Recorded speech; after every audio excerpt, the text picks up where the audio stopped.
তিনি ডাকসু প্যানেলের কেন্দ্রীয় সংসদে একজন প্রতিনিধি। তিনি এভাবে প্রকাশ্যে হুমকি শিকার হচ্ছেন। অন্যান্য স্বতন্ত্র প্যানেলে যে বোনেরা আমার নির্বাচনে অংশগ্রহণ করছে তাদের মনের অবস্থাটা বুঝুন। এই রকম পরিবেশ পরিস্থিতি বজায় রেখে কিভাবে একটি প্রকৃত ডাকসু নির্বাচন হবে আমরা সবাই উদ্বেগ প্রকাশ করছি।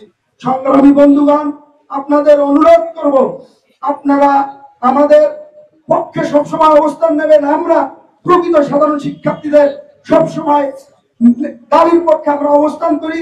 আমরা একই সাথে ডাকসু আমাদের প্রাণের দাবি, সেই দাবিকে কিভাবে বাস্তবায়ন করা যায় সেই দাবি, সেই লক্ষ্য উদ্দেশ্য হাসিলের লক্ষ্যে আমরা বাংলাদেশ জাতীয়তাবাদী ছাত্রদল এখন পর্যন্ত অত্যন্ত সহিষ্ণু এবং ধৈর্যের সহিত আমাদের প্রচার প্রচারণা চালিয়ে যাচ্ছি।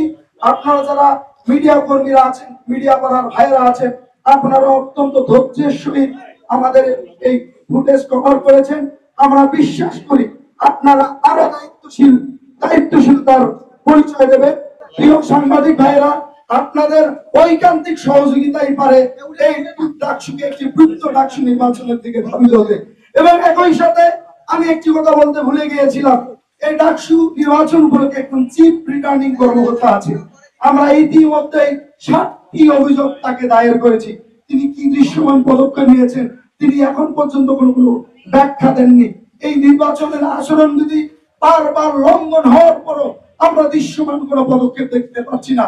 তারপরেও বাংলাদেশ জাতীয়তাবাদী ছাত্রদল যেহেতু একটি গণতন্ত্রপন্থী ছাত্র সংগঠন, ডাকসুর স্বার্থে বাংলাদেশের সর্বোচ্চ বিদ্যাপীঠের শিক্ষার্থীদের নৈতিক দাবির স্বার্থে আমরা সব সময় এই প্রশাসনকে আমরা সহযোগিতা করার ইতিবাচক মন মানসিকতা নিয়ে আমরা এগিয়ে যাব।